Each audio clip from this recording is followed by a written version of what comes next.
it's Felicia with Happily Ever After Living. Welcome back to another video. If you guys are new here, please hit that subscribe button. We're growing our community and I am so excited. And for all of those of you that are new, that have recently subscribed, thank you so much. So in today's video, we're gonna talk about my weigh-in for week 20. And then after that, I'd just like to chat with you guys a little bit about our habits and how our habits kind of make or break us on our weight loss journey.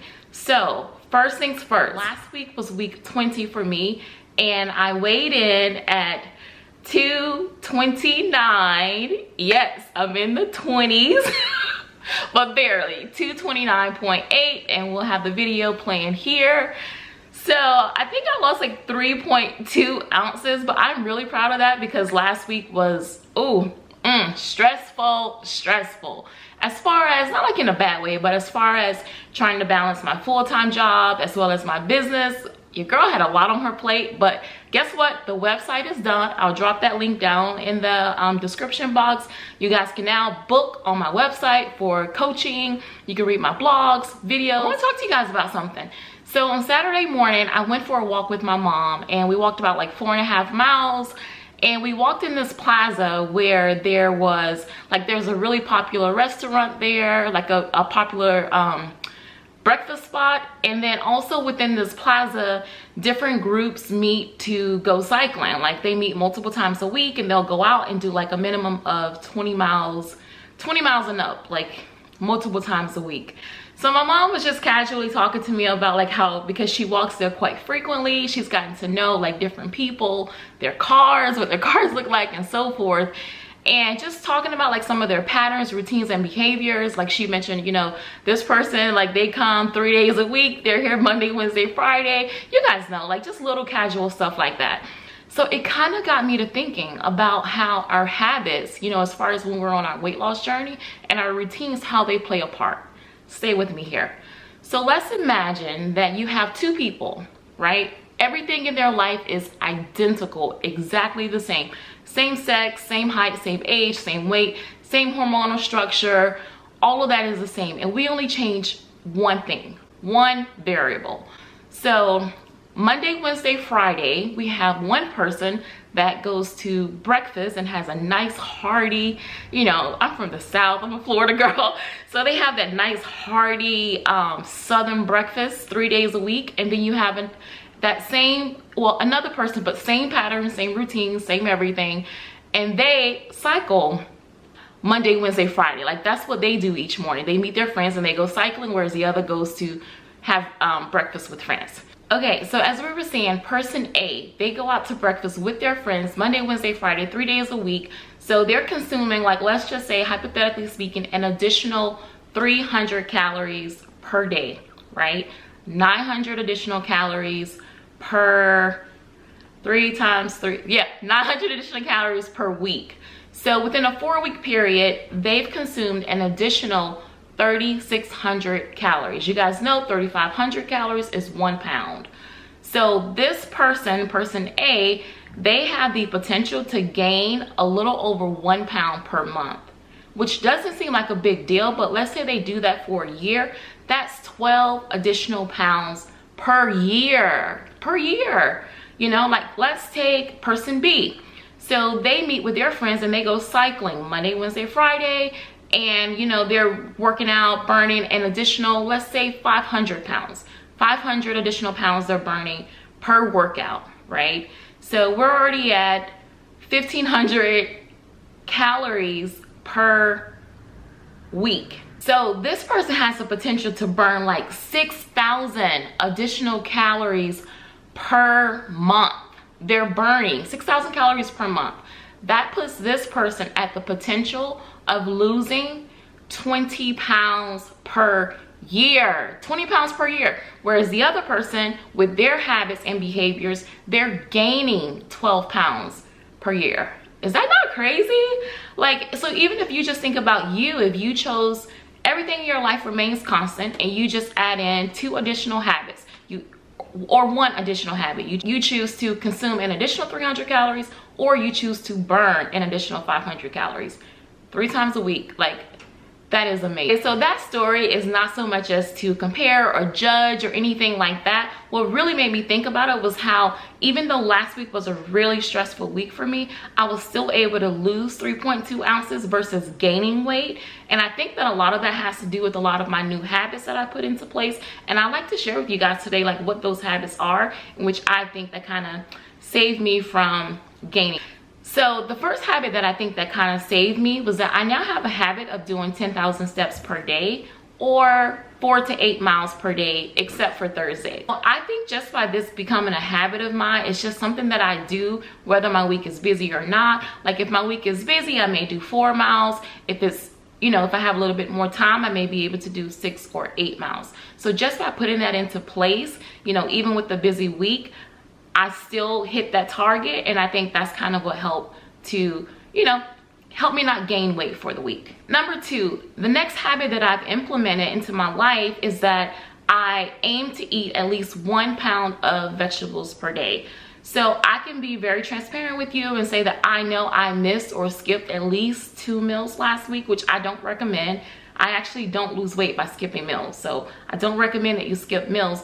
But I was pretty busy with work and caught up in projects that I'll be honest, I just, time passed, forgot to eat.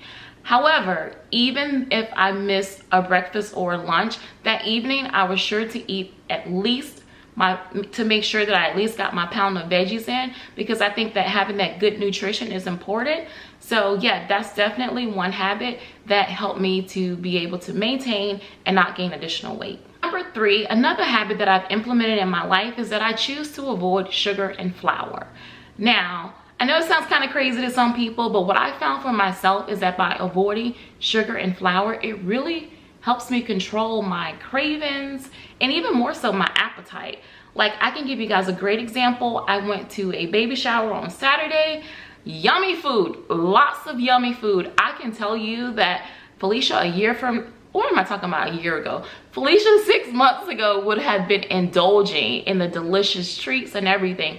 But I can be honest and tell you guys that I didn't realize it until like maybe about an hour or so after, but I didn't eat anything. Like there were no cravings, no temptations, nothing there. Whereas before, when I was eating sugar, I definitely had like more cravings for more sugar. So I believe for me that by just knowing that I'm a person that doesn't eat sugar or flour, you know, that was easy for me. It's not something that I would just indulge in because it's no longer what I do.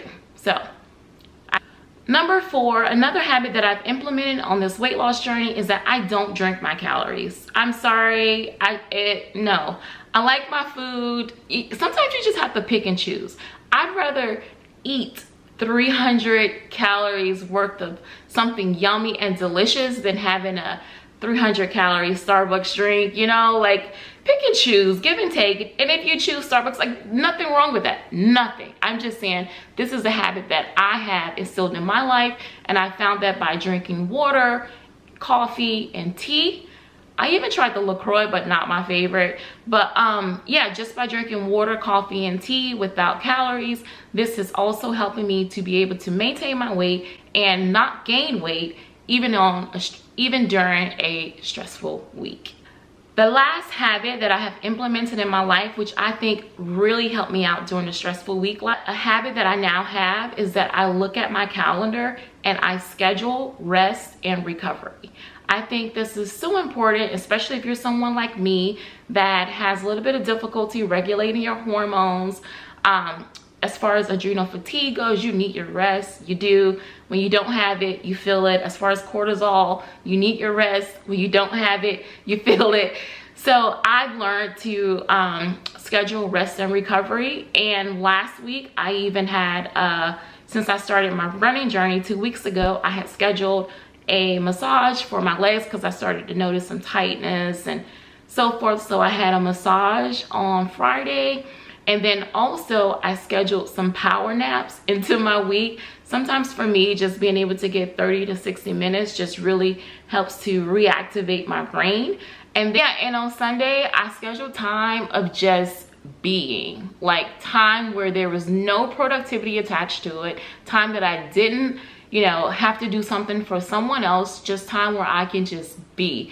Like I hung out with my boys for a little bit and watch them watch YouTubers play video games. I still don't understand that, but hey, yeah, I just went outside and, you know, watched the ducks or watched the dog, watched the water. Like, even though it wasn't a lot of time, I think maybe like an hour or so, but it was just time where there wasn't anything scheduled and I was able to just be. I just wanted to share with you guys the habits that I've implemented in my life, because I know that without these habits, the old me, I would have been emotionally eating. I would have been like just stressed to the max. And granted, last week for me was not like it was a good type of stress, but remember, our body is not capable of recognizing like when you're in good stress or like when you're like running from a tiger.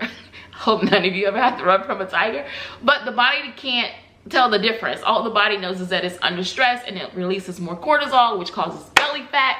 We'll talk more about that in another video. So yeah, I would not have implemented rest. I would have just kept going and pushing myself. Legs would have continued to be sore. I would have skipped workouts. I wouldn't have had time. I would have skipped workouts. I would have just eaten junk, not thinking about, hey girl, you still need to get your veggies in. I probably would have started eating sugar, which causes more cravings for me. So yeah, just by implementing these habits, I've noticed that things are better.